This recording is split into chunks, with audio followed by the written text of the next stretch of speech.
Hai semuanya, hari ini aku akan share dari khotbah Pastor Berry tanggal 5 Mei di Pesta Tuhan.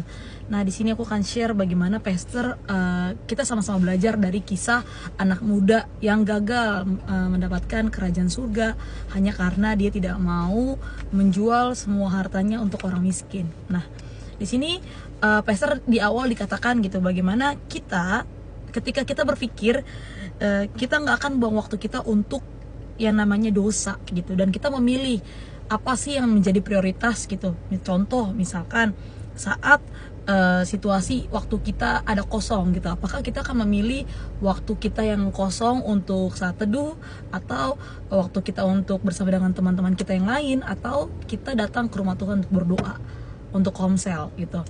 Kita ada gak sih rasa untuk memilih priority yang tujuannya adalah kekekalan gitu. Dan di sini aku mau share gitu bahwa setiap kita, bahkan di Overcomer gitu, kita diajarkan untuk yang kuat menanggung yang lemah gitu. Artinya setiap kita harus ingat bagaimana teman-teman kita yang lain, saudara-saudara kita, ketika kita lebih kuat, merasa lebih kuat, kita harus lebih menanggung semua teman-teman kita yang mungkin masih dalam situasi di situ struggle-nya gitu. Karena ada beda-beda ya. Pastor juga katakan bahwa ada yang struggle-nya masing-masing di keluarganya, ada yang struggle karena pekerjaannya, ada yang struggle karena memang pemikirannya hanya untuk dunia gitu.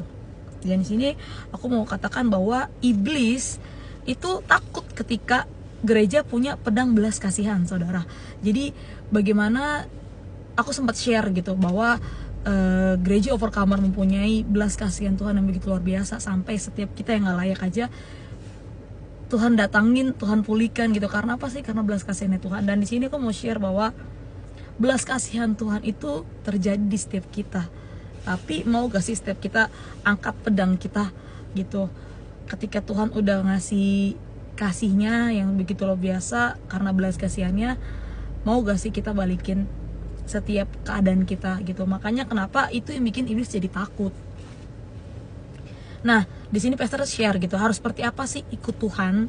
Di sini kita akan belajar gitu. Jadi Pastor katakan ada dua level dalam kita mengikuti Tuhan. Yang pertama, kita akan belajar di Matius 19 ayat 16 sampai 20. Aku akan share aja poinnya. Bagaimana di sini kita tahu ya bahwa kisah anak muda gitu yang menanyakan ke Tuhan Yesus gitu. Tuhan, apalagi sih yang harus aku perbuat? Tapi di sini Tuhan bilang, semua udah kamu lakuin belum? Ini. Tapi Tuhan, anak muda ini bilang, semua udah aku lakuin, hukum Taurat, taat sama orang tua, tidak membunuh, tidak mencuri gitu. Tapi di sini Tuhan berkata, ada satu yang harus kamu lakukan adalah membagikan dan menjual hartamu, membagikannya ke orang miskin. Di sini Pastor share bahwa yang pertama itu adalah kategori level hidup baik, hidup sesuai dengan Tauratnya Tuhan gitu. Bagaimana semua yang dilarang, yang harus diikuti itu adalah level kategori hidup baik gitu. Iya, kalau kita kuat sampai di titik kita benar-benar nggak ngelakuin apapun yang di firman Tuhan katakan, Taurat katakan gitu. Tapi ada yang namanya hidup sesuai kehendak Tuhan gitu. Bagaimana kita menjual semuanya tuh ibaratnya apa ya, penyerahan total gitu. Penyerahan total yang udah kita apa sih, yang sampai di titik kita tuh nggak ada lagi yang tersimpan gitu. Tapi akhirnya kita belajar dari anak muda ini bahwa anak muda ini menjadi kecewa dan akhirnya meninggalkan Tuhan. Dia berpaling dan dia menjadi kecewa. Firman Tuhan berkata seperti itu. Jadi sebenarnya gunanya anak muda ini datang ke Tuhan tuh sebenarnya untuk apa sih gitu. Kadang suka mikir gak sih setiap kita, kadang kayak jadi misteri gitu ya, gunanya anak muda ini tuh datang ke Tuhan untuk apa gitu, sedangkan hidup dia udah sangat baik. Tapi akhirnya apa? Di sini Pastor mengatakan bahwa setiap kejadian itu membuat kita, apa yang keluar, apa yang ada di dalam hati kita itu keluar gitu, keluar aslinya. Jadi kayak dari kejadian si anak muda ini tuh udah ke setting bahwa endingnya adalah anak muda ini punya sikap hati yang gak mau untuk menyerahkan semuanya ke Tuhan gitu.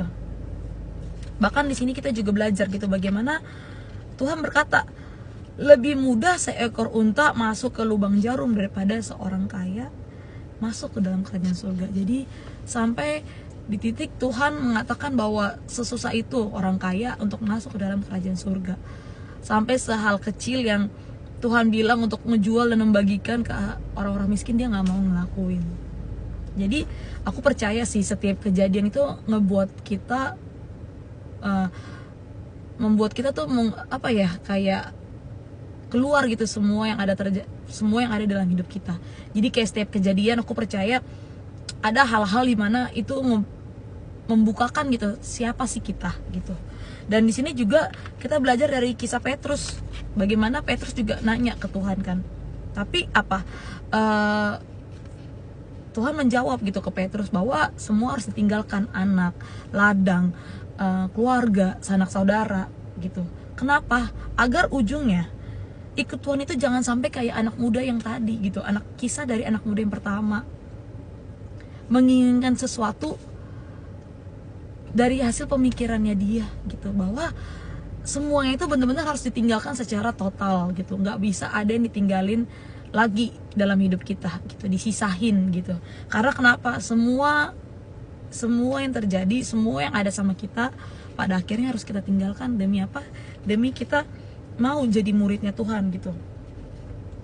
Jadi di sini Pastor ada berkata bahwa Tuhan jika kita mau gitu bertemu secara Tuhan secara pribadi, menjadi muridnya,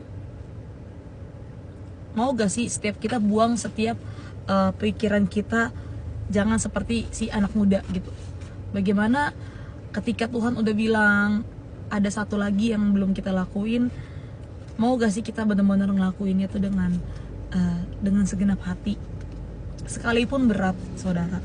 Jadi firman Tuhan juga sampai mengatakan bahwa yang terdahulu nantinya akan menjadi yang terakhir, dan yang terakhir akan menjadi terdahulu.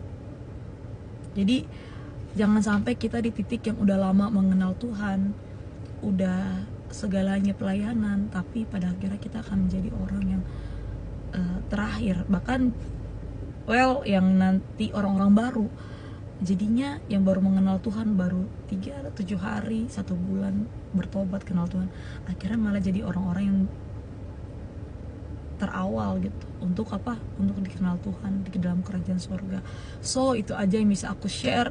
Biarlah setiap firman Tuhan menjadi rema, menjadi berkat bagi kita semua, dan kita sama-sama belajar gitu, bahwa jika kita ingin menjadi muridnya Tuhan Yesus dan kita mau bertemu secara pribadi dengan dia, yuk gitu, mari kita sama-sama belajar untuk menjual semua apa yang ada dalam hidup kita gitu.